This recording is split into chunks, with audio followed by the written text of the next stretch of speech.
Welcome to the Texas Business Broker, where we bring you industry insights from business brokers and exit professionals.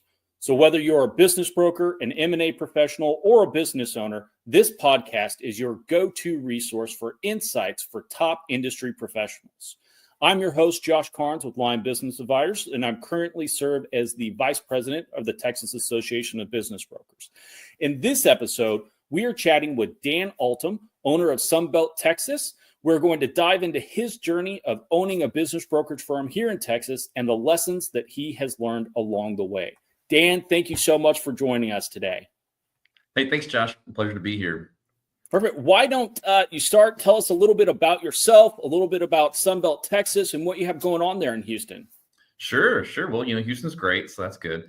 So Dan Altom with Sunbelt Business Brokers. We're a national franchise. I own the Houston markets. I'm the third owner of the franchise, actually. So we've been around for 30 some odd years. And you'd think we'd know how many deals we'd close, but that seems to be lost to obscurity. So we're guessing it's around 1,000. We've got a team of about 10 brokers here in town with all kinds of experience, longevity. They do a lot of deals. Trying to think of what else. I got into business about 6 years ago. I bought the practice and came on as a partner. Before that, I'd actually been, I'm not just the president, I'm a client. I had bought several businesses through the Sunbelt practice. And so when I got done doing all that, they made me an offer I couldn't refuse and came on board to become the managing partner. Perfect. And I that's kind of the core of what we wanted to talk about today is really your journey into that. So let's start right there. What was that moment where you transitioned from being a client to a business broker? How did that look? Yeah, sure. So, I graduated from Texas A&M with a finance degree and went to work for a CPA. And my job there was as valuation and securities transactions. And so I'd just been around that for a while.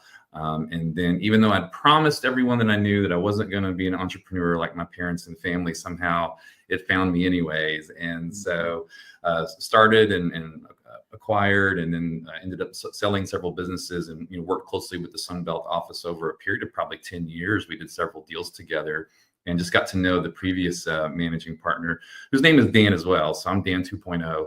He never appreciates that. But just got to know him really well and, kind of was in my wheelhouse of, I've been doing small business transactions or valuation work for, almost 20 years at that point. And so it just kind of made sense with what I was up to. And I was in a place in life where I could kind of take on that hunter-killer mode of you eat what you kill kind of deal, which is a pretty big bite to take off in this industry with the long sales cycles and those kinds of things. So we worked out a deal, and it was probably all the things that we would never tell our clients to do from a transaction standpoint,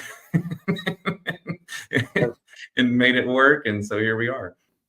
Once you did that, what did that transition period look like where you actually stepped in and became managing director of Sunbelt there?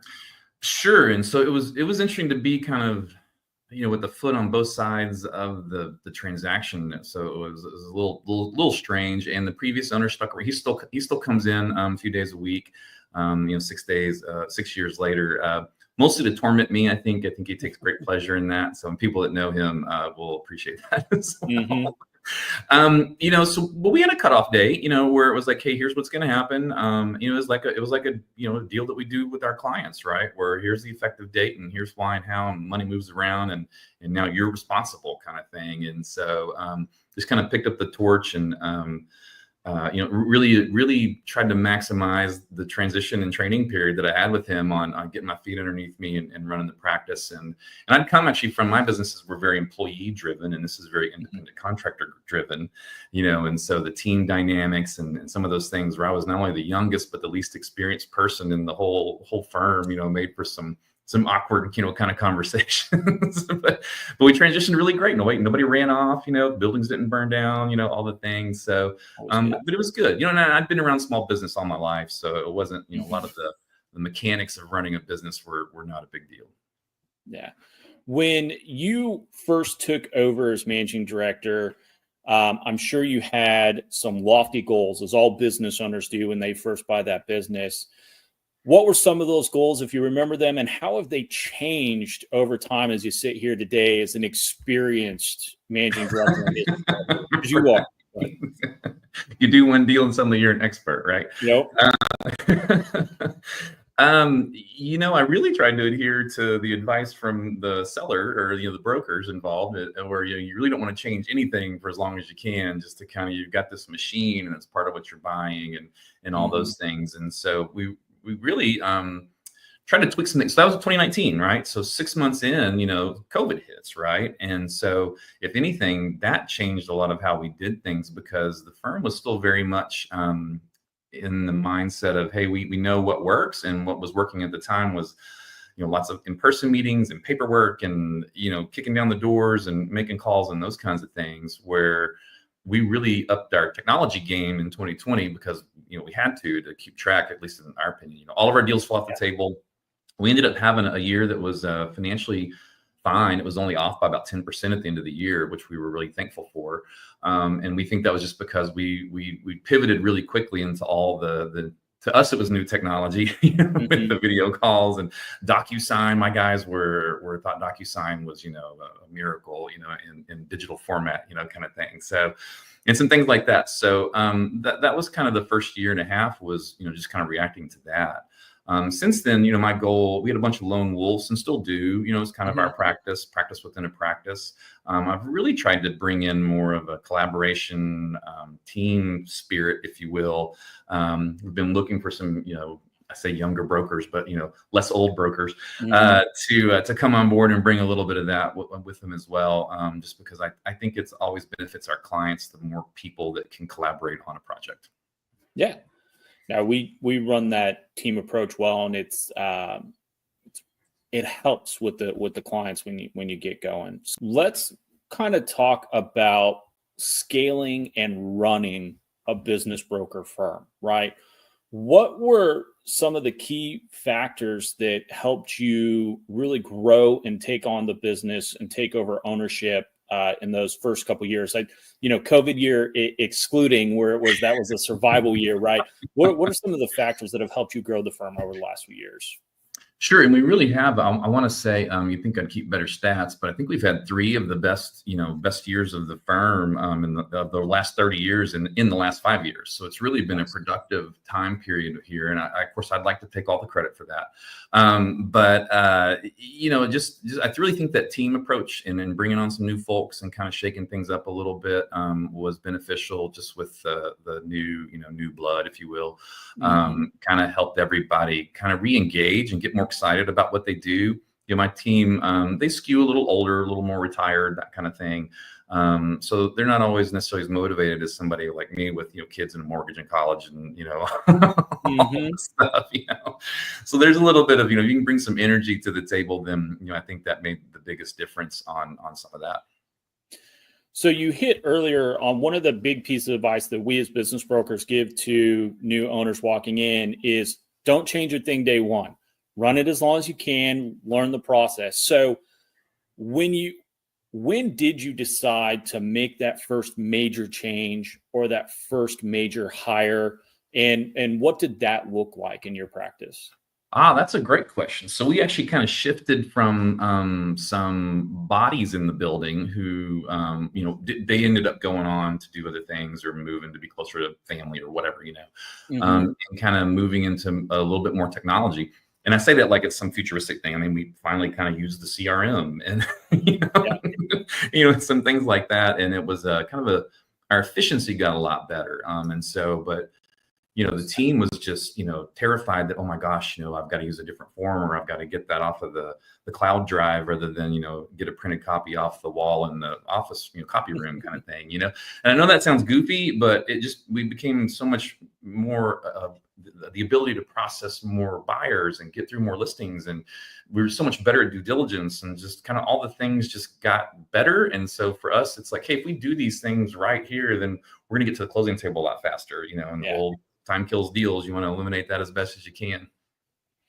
Now, for brokers that are out there today who have not done some sort of automation around their buyer process, That's the block. I mean, the buyer inquiries are coming fast and furious, and I don't know how those brokers are managing that process today if they're still going the old school. I think you kind of hit on it, but COVID forced a lot of brokers, us included, to really ramp up that technology piece and kind of come into what was probably standard operating procedure for most businesses out there, but the business brokerage industry wasn't there yet. So what are some of those systems or processes that have been most critical that have allowed you to grow and become more efficient? Sure, and I do need to caveat some of this. We have almost a weekly argument, close to fist fight, over how to handle buyer inquiries, right? Just because there's some strong feelings on how to do that. And I don't think there's a wrong answer. It's kind of whatever suits you, and at least the way we do it at Sunbelt. Hey, if that's how you want to run your individual practice, then great. So. And I'm divided on it, and I treat some of my listings differently, to be honest. Some of them kind of get the fully automated deal where we use our CRM, which is Tupelo, to just process the inquiries, and you get the NDA out there and the buyer profile comes in, and if that all looks well, then out goes the SIM, and it just kind of happens, right? And it's from that aspect, it's a really efficient way to get people information. At the same time, I have some clients that I really need to be more, conscious of their confidentiality, or making sure I know who the buyers are that we're talking to. And so we'll put stops in place to where there's some level of review by somebody before information gets shared, just to try to make sure that we're dealing with somebody that's not filling out their buyer profile, or, maybe is in the industry, or just, all those things. So it's helped. But like I said, we still debate about it internally on what's appropriate to talk to all those buyers first and really spend all that time, right? We've only got so much of it. So. I think that is a big piece of, being flexible in our industry, right? There is no standard operating procedure. There's a book of how we would like to do everything and like to run every process. But every transaction, every deal tweaks a little bit. So the flexibility of it might not fit is a great way to run a brokerage. If I had a penny even for all the times I've started a sentence with, well, it depends. There is no absolute in our industry. There's a let's have a discussion. Yeah, if you're looking for the flip chart, if then kind of thing, you're in the wrong space. Let's transition a little bit into how you guys structurally work deals. So how do you, as an owner, balance working on personal transactions versus the team, and what flows to them versus to you? How do you manage that process? Sure. I wish it was a bigger problem, to be honest with you. I'll jump ahead a little bit here, but when I recruit a new broker or talking to somebody about coming over to Sunbelt, one of my I try to scare them away from the industry, just because, you've got to be eyes wide open onto the mess you're getting into, right? It's a great profession, by the way. Sunbelt, or at least my office, we're not a lead generation machine. So I wished I could promise brokers, hey, I'm going to give you 10 people to talk to every week, and they're good, qualified leads, and just all the things, right? So we don't really do that. So we're not as good at it as I want to be. But the leads we do generate, we do try to kind of qualify here in the office and then hand them out to appropriate brokers. We don't have a real hard and fast system on how we do that, because it depends.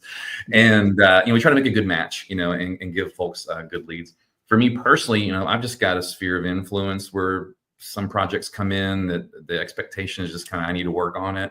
And so those are the deals that I do internally. And I have a hard time sometimes convincing my team, like, I promise this one wasn't a phone call.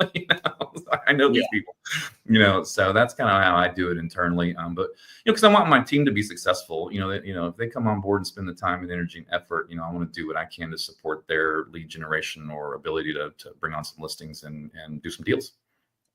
We joke in our firm, because we have the same process. We have multiple brokers, that if I'm taking the lead on a transaction, it's probably a problem child. And it's the one that nobody else wanted, and we probably shouldn't have brought on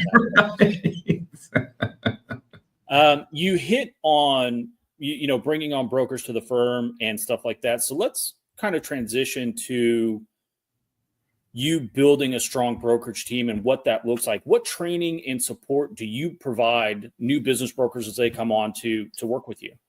Sure. So specific to that, we have a little plan, so we have some support from our franchisor, right? They've got a whole pretty good library of training that they provide. We have a little internal designation and some things like that. So, so I've got kind of a list of, hey, here's some things that, and depending upon kind of where you are with what you know about the industry. If you don't know anything about anything, then that's one thing. And maybe your strength is in sales, maybe it's the financial piece, maybe it's the whatever, right? So I do try to tailor it to, hey, I don't want to make you watch something about stuff that you already know, right? And then I've got I think it's 8 topics that we'll go over that are probably more specific to either Sunbelt or just kind of our philosophy here or how our office works, And we really do kind of believe, hey, if you can get into this box at our firm, then you'll get this deal done. So and here's what the box looks like. So that's the training we go through. We've brought on folks that maybe don't know much about financial statements, so we focus on that a lot. Maybe some folks who aren't strong on the sales side of it. And so we focus on kind of, hey, here's how that process works. And so those are the different pieces we hit on. And then we try to use some, resources in the industry to help us with valuation pieces and prospecting and all those things, and get you up to speed on as much of that as you want or can handle. And kind of move it from there. Real quick side note on the training piece of it. Yeah. I've learned a hard lesson the last couple of years and I kind of feel responsible for maybe some folks not being as successful as they could have been because they weren't devoting enough. It's not necessarily an amount of time, but if Sunbelt and business brokering is not their priority for maybe income generation or however you want to frame that, it just doesn't seem to work at our firm with the way we move brokers into being knowledgeable enough to kind of operate on their own. So that's something I've really focused on lately is, hey, you got to know all the terrifying things about getting into this business so you can say, yes, I'll do. Yes, I still want to do it, and then show up. So it is one of these interesting industries where there's not a lot of people in it, and the barrier to entry at face value isn't that big. It's just sales. But when you really start diving into it, and the fact that this is, if you're lucky, you'll get a check in your first year if you're lucky. And we do the same thing at Lion, where we tell people, well, this is a horrible industry. And if you're not prepared, you will fail. And we see, you were the past chapter president in Houston. I was the past chapter president in Austin. And I can't tell you how many new brokers would come in, try the industry, and you're like, hey, and just you hit on it. They're like, well, I'm doing this on the side, or I'm doing some other sort of sales while I try to hop in the industry. And you're just like, okay. And 3-4 months later, you never see them again. And the bringing on new brokers to the industry is really, really hard to do, which kind of leads to our next question here is, what do you look for when bringing on a new broker, whether it be someone who is already brokering other places or someone who's going to be brand new to the industry? Sure. Now I've got a checklist. It's probably 30 years old, that I kind of get people to go through, and some of it's kind of, a little weird, but if you get a no on any of these things, it's like, well, hang on for a second. But it's things like, have you filed your own tax return at any point? Do you know how to, can you use a computer?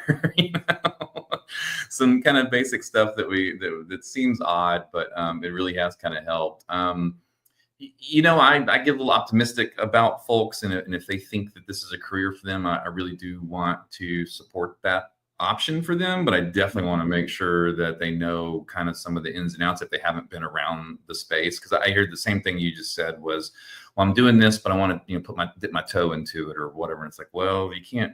There's not a toe dipping; it's the cannonball. So I try to refer folks that kind of give that vibe off to, well, hey, let's do a referral deal, and that way, if you're out there and you're bird dogging some good leads and they turn into something, I can get you paid, but you don't have to really do anything, and I don't have to spend a tremendous amount of time and resources on getting you up to speed just to have you go, oh, this is really hard. That's a great option that I haven't considered personally, because it's one of those things where, especially when you make friends. We've got younger kids and so all that. And they go, what do you do? And it's this industry and this job, if you will, has been one of the greatest things for me. Like I truly believe I found my thing, and it's allowed me to coach the kids in sports and to be super active and do my own schedule. And so for me, it's one of the greatest industries ever.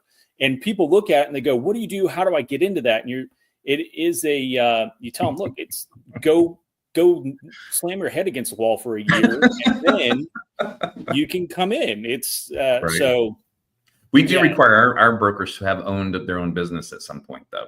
Like if you, because it's one of those things, if you've never owned a business, then you don't know what you're talking about, I don't know any other way to say it. Yeah.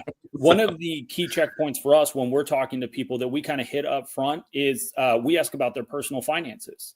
And some people look at you and be like, that's weird. And I'm like, look, you need to financially support yourself for a year. And that year transition time, it's a real thing in our industry. Now, some people get lucky and they walk in, they have a deal, they have a client or something like that. But we tell people in the interview process, like, you need to show me you can support yourself for a year. And it also goes for our clients, right? So I don't need someone who needs this deal to close to pay their rent, right? Like that's just, you don't want to put yourself in that situation, your clients in that situation. So it's a great rewarding industry, but it is a tough one to hop into. So, and I use that same phrase. I can show you ways to make a little bit of money sooner, but I mean, it's not, and you're going to spend some money, so you cannot count on $1 from this thing for a year.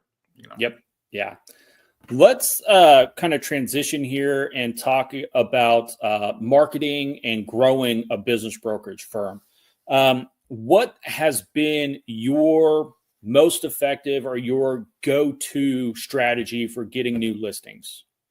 Well, I keep waiting for the Texas Business Broker podcast to give me the answer to that, but so that's why you're on today. We're not even doing a podcast. I just wanted to find out where you're getting your listings. Right. So, our firm does, 20-ish deals a year is kind of our thing. And we look back every year and kind of go, where did our buyers come from? The ultimate buyers, and where did our sellers come from? And it's just a mixed match of things. There's not like here's where they are. So the way I talk to new brokers is like, hey, you got to be pushing things out a jillion different ways. You can't just focus on one thing. You can't really focus on all of them at the same time either.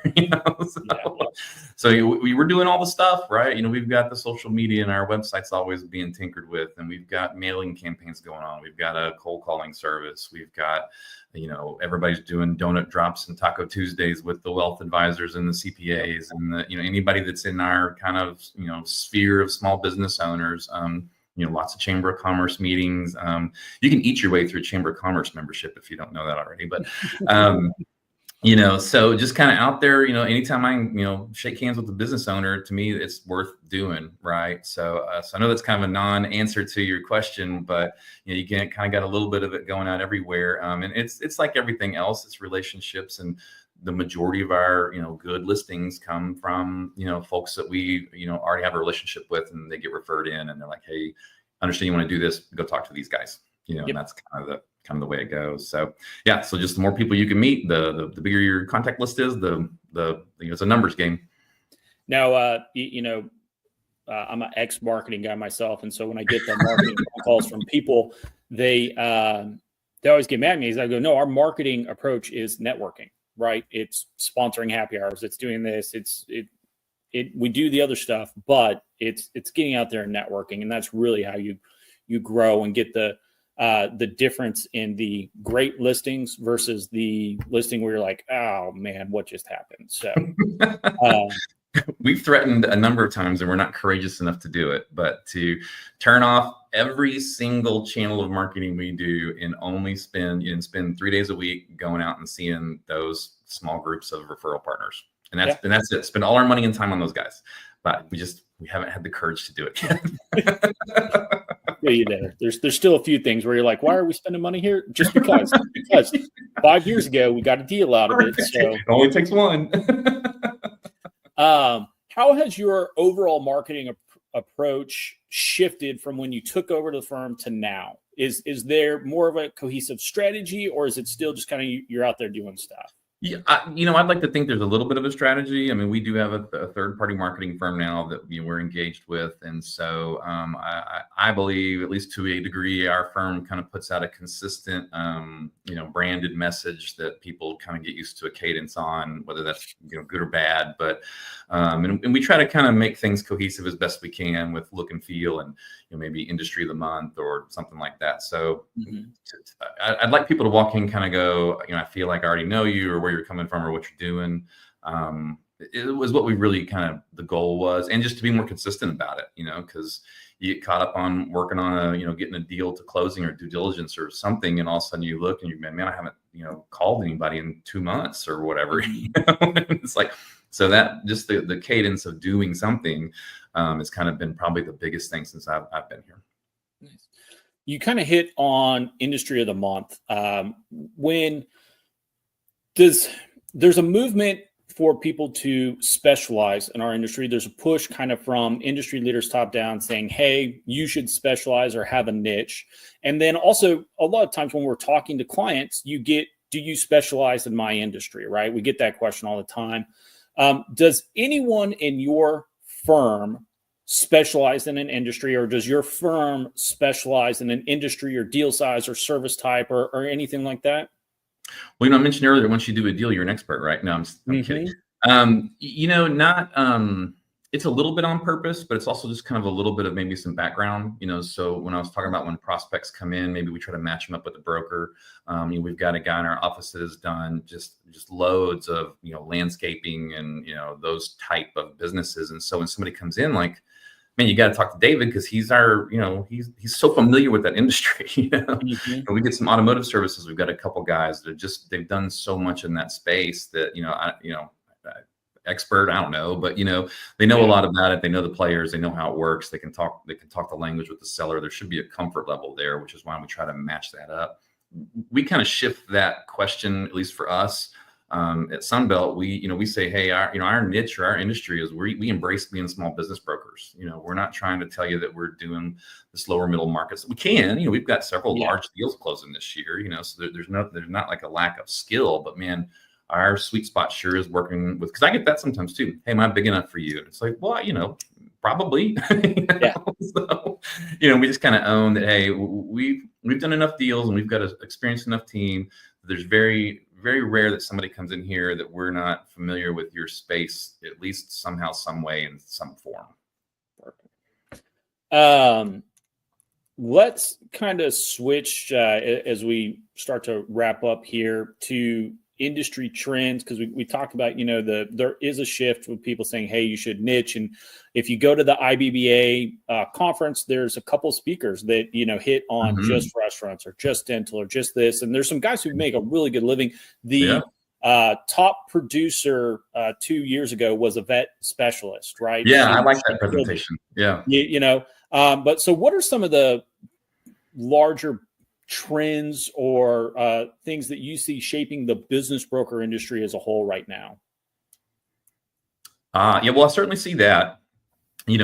Our franchise model, just in general, not just my office, but just kind of in general, is this small business approach, generalist, especially since I'm kind of geographically limited to a degree as well. So we've got to be mindful of that, but definitely see the industry thing happening. I think just the awareness of the industry is growing with your consumers, with your sellers and buyers, which I actually think is great, because I think the rising tide lifts all boats kind of thing. So 10 years ago or even 6 years ago, you could walk in, and if you could convince a seller that that the business brokerage world actually existed, you had them as a client.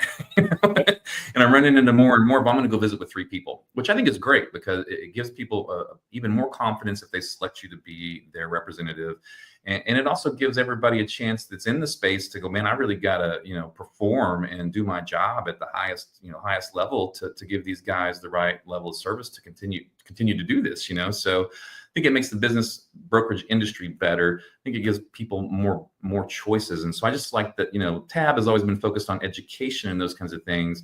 But I really think, just the public awareness of this space, and it not being equated to being a used car salesman, It's, we're professionals and we're smart. And we know what we're doing. And I still run up against strategic buyers and private equity groups that just, the business brokers here, whatever. And, we end up doing a fantastic deal for our seller because they thought we didn't know what we were doing.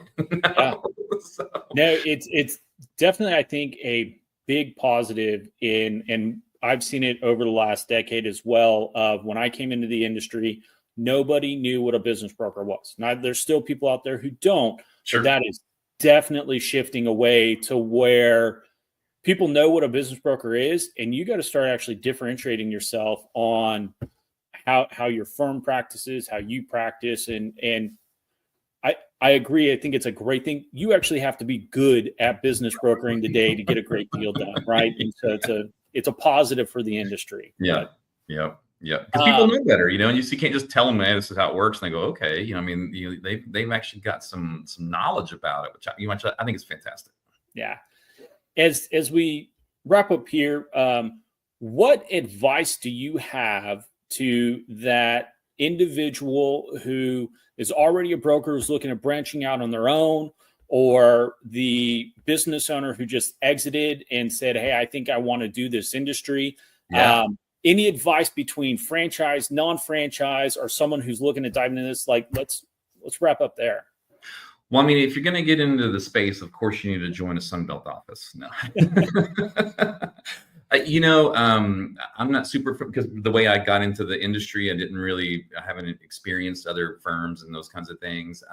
So our franchise is pretty, from top to bottom, is pretty loose on kind of processes and things. They're much like we treat our team of, hey, it's practice within a practice, and if that's how you want to do things, and as long as you're being appropriate, then great, Mm-hmm. So I like that, but we also have a brand that I think people recognize, and if you're going in on your own, that's just gonna. Lots of people just think, I'll get a website and a business card and go to the Chamber of Commerce and everything will be great, and man, having a name that people already know, and as frustrating it is sometimes to not know how they know your name, or they don't know how they know your name, it's at least you've got that kind of penetration into the marketplace where, I've heard of you guys, it's like, okay, great, So that's just a huge thing that I think some people that start a business, no matter what business it is, don't realize that can be a huge thing. Some of the processes and things are great. I'm sure you have this too. Every franchisee, though, at some point is like, well, I don't really need the franchisor anymore, but I'm still sending them all that money. So there is that. But, I love firms like yours where you've got this presence now where, you've created that in and of yourself, and you have your way of doing it and still have some of that control where you can make those decisions without having to worry about it. So, but I'm a team guy, so I like being part of a team and having a team. So it'd be hard for me to say, hey, go get a work suite and hang a shingle and go, when just being around other people to collaborate on and look at things and get different ideas and all that kind of stuff. Just, it's a 1 + 1 = 3 thing, in my opinion. You hit on the having a brand now. It has taken us a while to build that brand. So I would looking back, as we are not a franchise, but looking back, what you just hit on of being able to walk in a room and someone knows what Sunbelt is versus your own independent brand, it takes a while to build that up. And we're just now seeing, I think, for our firm, the fruits of, I hopped on a call with a financial advisor in Dallas the other day. And they're like, Lion, I think I've heard of that. And it's only because we've had a guy up there in Dallas for the last 5 years. Yeah. So for those that are looking at it, look, you might want to give these franchises a second look. They've got there is something to a franchise and having a brand, I guess. Yeah. So. Yeah. Now, one caution on that, though, is you'll end up saying, maybe with you too, you sign some pretty, can be restrictive non-competes, and some of the bigger firms will really hold you to task on that. So you're going to want to like the folks you're dealing with and like the system and like all those things before you just kind of make a commitment like that. It's a big deal, which is why I'm also probably not the best recruiter, because I'm like, this is a big deal and you should really think about it. It's terrible. I've talked more people out of joining the industry than I have talked to into coming. So for sure. Hey, so Dan, I appreciate you taking the time to chat with me today. I appreciate you helping me just dive into the industry and do a little inside baseball here with what it looks like to being a business broker, insight into Sunbelt Texas. If anyone is looking to connect with you further, how do they get a hold of you in your office? Sure, you shouldn't have to try too hard, I hope. But yeah, sunbelttexas.com is our website. You can find me on LinkedIn and all the other things. And hey, we sure appreciate you, Josh, and all the work you put into the industry, not just in Austin, but in the state. And I'm sure we'll see you on the national stage at some point too. I am speaking at IBBA later this year. So I told you. All right. Well, that is a wrap for this episode of the Texas Business Broker. If you found any value in today's conversation, be sure to like and subscribe, and don't miss any future insights from industry experts like Dan. Also, if you have a topic that you would like us to cover or discuss, or a guest suggestion, please reach out. I'd love to hear from you. Until next time, keep closing deals and making an impact on businesses here in Texas. Thank you for listening.